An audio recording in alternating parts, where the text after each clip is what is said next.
আসসালামু আলাইকুম, welcome back to my channel Akhtar cooking house.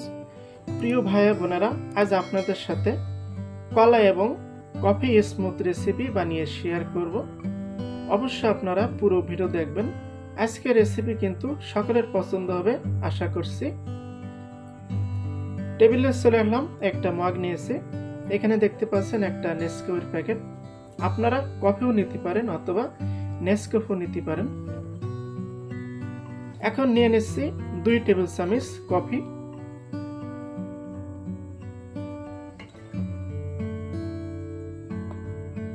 এখন দিয়ে দিচ্ছি 300 গ্রাম নরমাল পানি। তো 300 গ্রাম মতো নরমাল পানি দিয়ে দিলাম। এখন ভালো করে মিক্স করে নিব।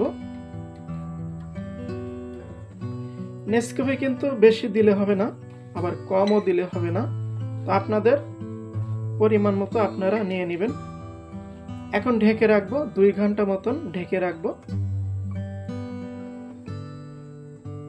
তো আবারও টেবিলে চলে আসলাম। এখানে 3টা কলা নিয়েছি। এটা হচ্ছে সবরি কলা, আপনারা সাগর কলাও নিতে পারেন। তো সবরি কলা দিয়ে বানালে কিন্তু একটু বেশি টেস্ট হয়ে থাকে এবং অনেক সুঘ্রাণ হয়ে থাকে। তো কলা 3টা আমি ছোট পিস করে কেটে নিলাম।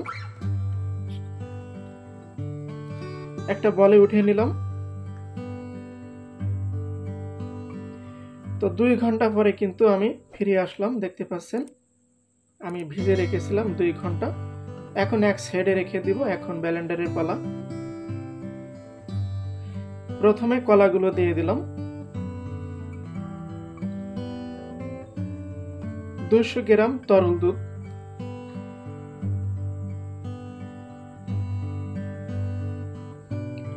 দিয়ে দিচ্ছি নারকেলের দুধ 80 গ্রাম মতো।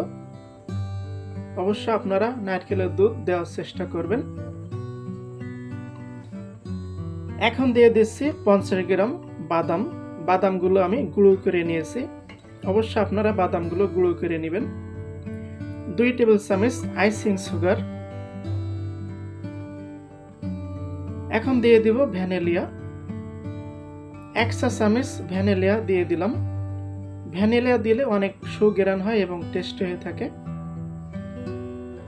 100 গ্রাম আইস দিয়ে দিলাম। আপনাদের যদি আইস না থাকে দেওয়ার দরকার নাই, কোনো সমস্যা নাই। সবকিছু রেডি। এখন ব্লেন্ডার করব। স্মুথ ভাবে ব্লেন্ডার করে নিব। এখানে কোনো পানি দেওয়া যাবে না।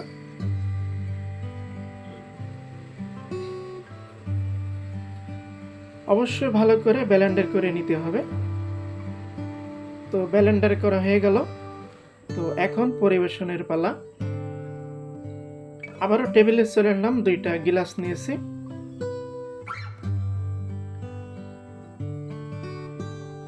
এখন কফিগুলো গ্লাসে ছেঁকে নিব।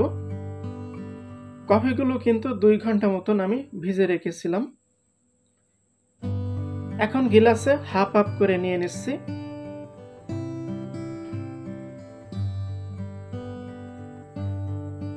এখন ব্লেন্ডার করা স্মুথগুলো দিয়ে দিব। তো প্রিয় ভাই বোনেরা, রেডি হয়ে গেল কলা এবং কফি স্মুথ রেসিপি। সহজভাবে দেখানোর চেষ্টা করলাম। আপনারা বাসাতে অবশ্যই ট্রাই করবেন। সকালে এই নাস্তাটা তৈরি করে খাবেন, অনেক উপকার আসবে, অনেক এনার্জি পাবেন। তো আপনারা বাসাতে ট্রাই করতে ভুলবেন না। আজকের রেসিপিটা কেমন লাগলো অবশ্যই কমেন্ট করে জানাবেন। ভিডিওটি ভালো লাগলে শেয়ার করবেন। আসসালামু আলাইকুম, আল্লাহ হাফেজ।